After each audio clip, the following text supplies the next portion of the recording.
Hello,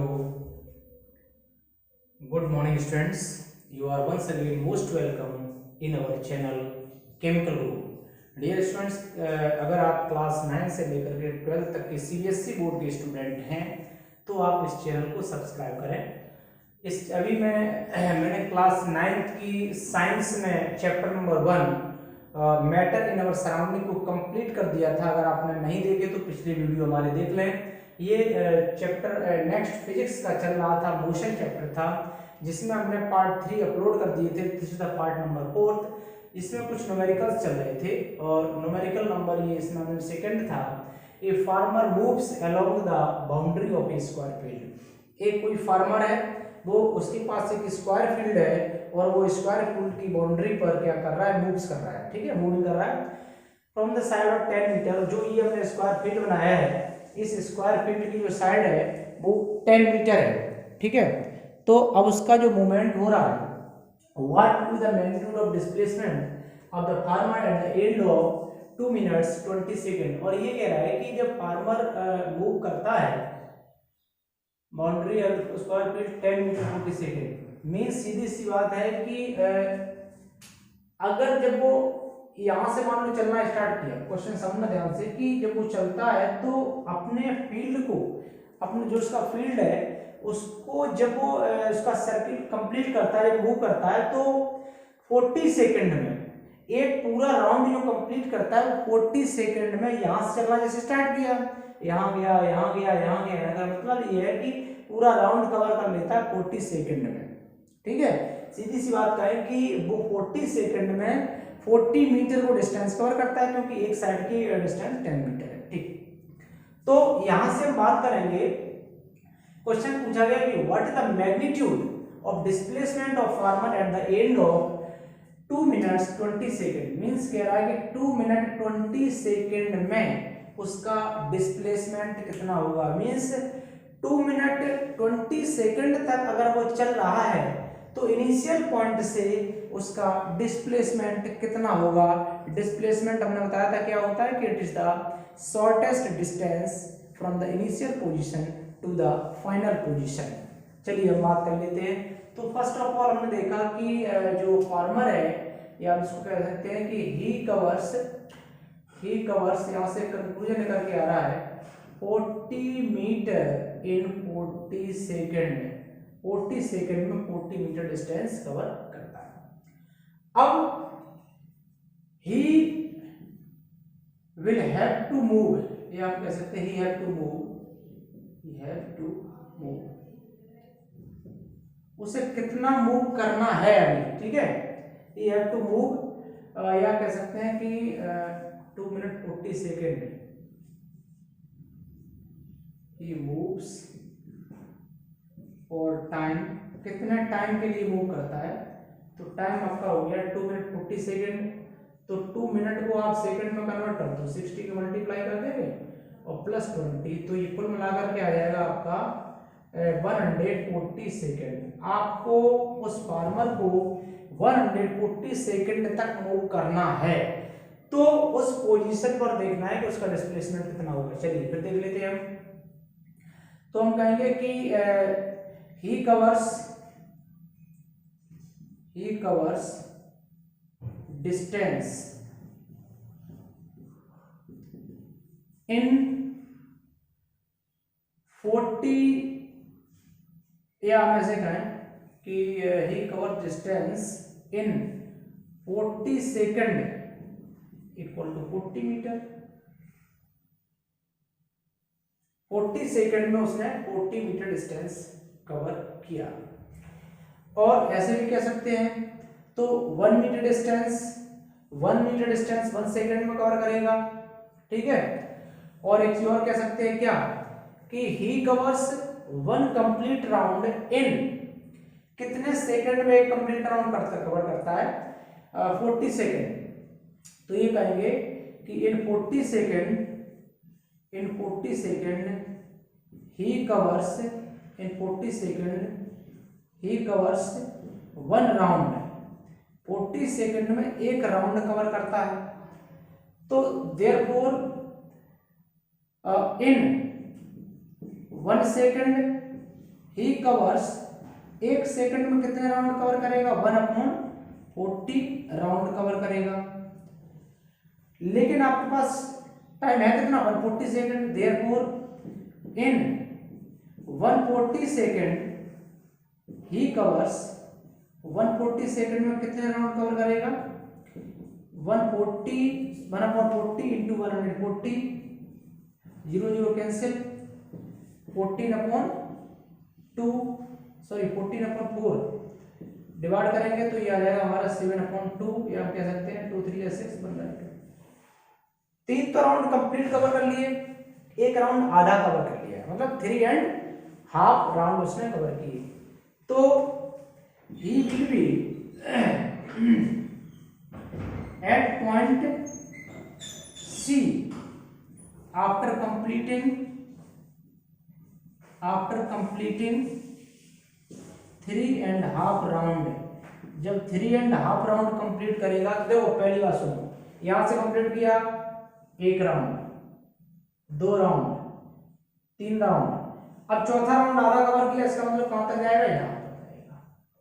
यहां C point पर जाएगा, डिस्प्लेसमेंट कितना होगा? डिस्प्लेसमेंट क्या होगा? ये सी, ये डिस्प्लेसमेंट होगा, ये सी।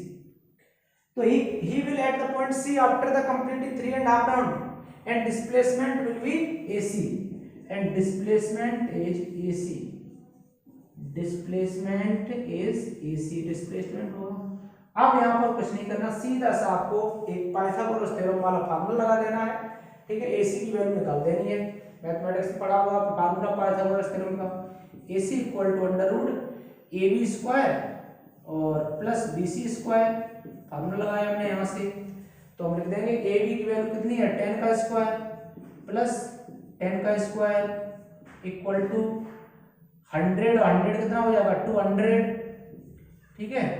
और 200 को जब निकालेंगे तो कितना आ जाएगा? ये आएगा, जब सॉल्व करेंगे तो 14.14 मीटर, ये आपकी डिस्प्लेसमेंट आ जाएगा। तो आई होप दैट कि न्यूमेरिकल आप इसको नोट कर लीजिए, समझ में आया हुआ, बहुत ही इंपॉर्टेंट न्यूमेरिकल है, इसको नोट कर लीजिए आप। इसके बाद हम एक क्वेश्चन लेते हैं। क्वेश्चन नंबर हमारे पास 3rd है कि which of the following is true for displacement. Displacement के लिए कौन सी बात सही है, कौन सा स्टेटमेंट ट्रू है? तो सबसे पहले तो हमें ये पता होना चाहिए कि डिस्प्लेसमेंट होता क्या है। अगर मुझे ये मालूम है कि डिस्प्लेसमेंट क्या होता है तो हम आराम से बता सकते हैं कि कौन सी बात सही है।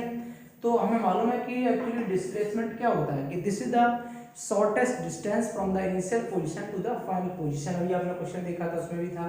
तो जो शॉर्टेस्ट डिस्टेंस है उसी को तो डिस्प्लेसमेंट बोलते हैं। और एक खास बात हमने बताया था कि डिस्प्लेसमेंट जो है अगर आप मूव करके आए तो वो 0 भी हो सकता है, ये बात भी मैंने बताई थी, ठीक। और हम यहीं से बात कर लेते हैं कि क्वेश्चन हमारा था कि कौन सी बात सही है डिस्प्लेसमेंट के रेस्पेक्ट में, डिस्प्लेसमेंट के लिए कौन सी बात सही है।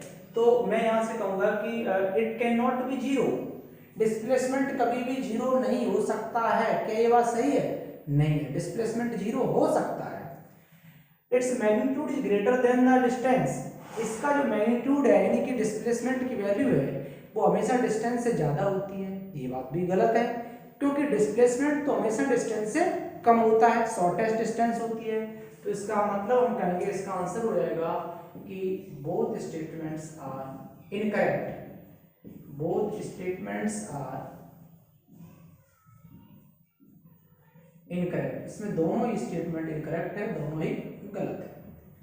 नेक्स्ट क्वेश्चन की हम बात कर लेते हैं। क्वेश्चन नंबर नेक्स्ट हमारा 4th है। इसमें हम कहेंगे कि क्वेश्चन नंबर 4 है an object travels in 16 metre, एक ऑब्जेक्ट 16 मीटर डिस्टेंस कवर करता है in 4 second. Object travels 16 metre in 4 second. फिर से कहा है कि फिर से अनदर 16 मीटर इन 2 सेकंड। तो वही ऑब्जेक्ट है दूसरी 16 मीटर डिस्टेंस कवर करता है 2 सेकंड में। एवरेज आपसे पूछा गया है कि what is the average speed, ठीक है। तो एवरेज स्पीड आपको फाइंड आउट करना है। देखो एवरेज स्पीड के लिए हमने फार्मूला बताया, एक बार सोचो। पहले देखो टोटल डिस्टेंस कितनी कवर की इसने, टोटल डिस्टेंस ट्रेवल्ड। तो यहां से देखा हमने टोटल डिस्टेंस ट्रेवल्ड जो है वो आपकी है 16 और प्लस 16 इक्वल टू 32 मीटर। और टोटल टाइम कितना लगा, total time taken, total time लगा देखो 4 सेकंड यहाँ लगे, 2 सेकंड यहाँ लगे, तो 4 + 2 = 6 सेकंड। और एवरेज स्पीड का फार्मूला आप लोगों ने पढ़ रखा है, एवरेज स्पीड इक्वल टू होता है total distance travelled upon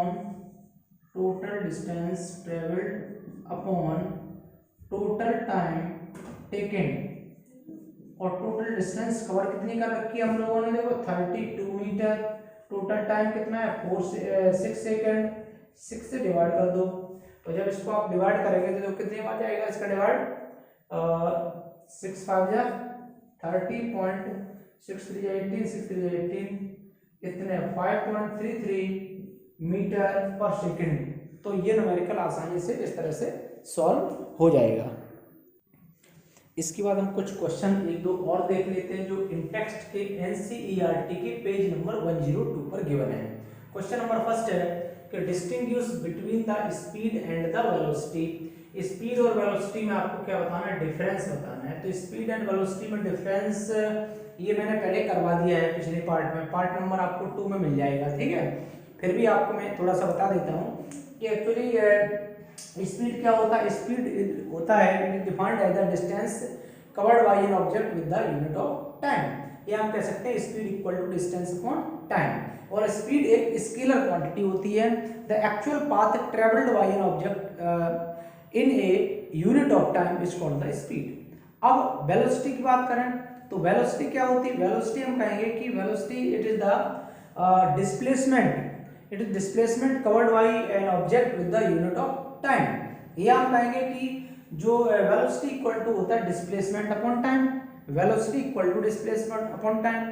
velocity जो है ये एक वेक्टर क्वांटिटी है, जबकि स्पीड एक स्केलर क्वांटिटी है। अब यहाँ जो क्वेश्चन पूछा गया एक सुन लेते हैं कि बहुत ही अच्छा क्वेश्चन है। Under what conditions the magnitude of average velocity and it's average speed equal.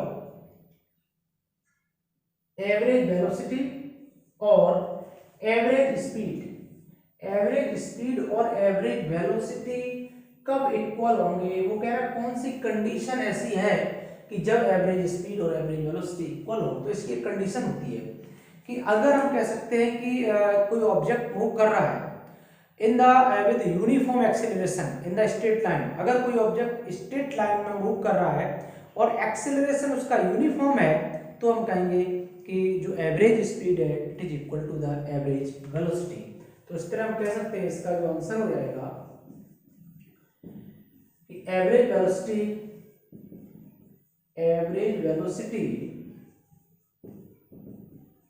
Will be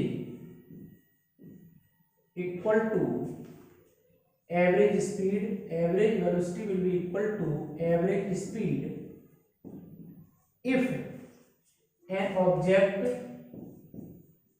if an object moves in a straight line, an objects move in a straight line with uniform acceleration,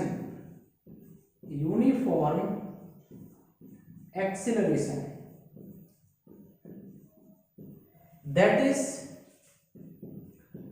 जो distance है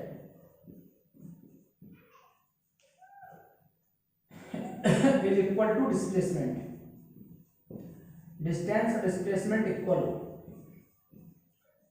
अब इसको थोड़ा सा और detail में अच्छे से देख लेते हैं। एक बात सोचो कि जो एवरेज वेलोसिटी का फॉर्मूला होता है वो क्या होता है, डिस्प्लेसमेंट, टोटल डिस्प्लेसमेंट जो भी होगा, total displacement upon total time, ये होता है average velocity, total displacement upon total time. Average speed equal to होता है total distance upon total time. तो सीधी सी बात सोचो कि कि अगर हम डिस्प्लेसमेंट और डिस्टेंस को इक्वल कर दें तो average velocity equal to average speed हो जाएगी। तो इस तरह से आप आसानी से इसको निकाल सकते हैं, इसको समझ सकते हैं। तो माय डियर स्टूडेंट्स, और एक इंफॉर्मेशन आपको देंगे कि इसके अलावा ये चैनल आप देख ही रहे हैं, इसके अलावा अगर आप मेरे साथ डायरेक्ट में ऑनलाइन क्लासेस और लेता हूँ, ऑनलाइन क्लासेस में चलती हैं एडवांस्ड सीबीएसई कोचिंग सेंटर की ऑनलाइन क्लासेस होती हैं, जिसमें भी आप डायरेक्टली जुड़ सकते हैं, ठीक है। और 8630719937 आप डायरेक्ट ऑनलाइन क्लासेस में ज्वाइन होने के लिए आप मुझसे इस नंबर पे कॉल करते हैं, फिर उसका क्या प्रोसीजर होता है और उसके थ्रू मैं ऑनलाइन क्लासेस में आपको ज्वाइन कर सकता हूँ, ठीक है। और इसके अलावा कोई प्रॉब्लम है तो आप इसमें कमेंट करके पूछ सकते हैं, जो भी क्वेरी हो। Thank you. जय हिंद, जय भारत।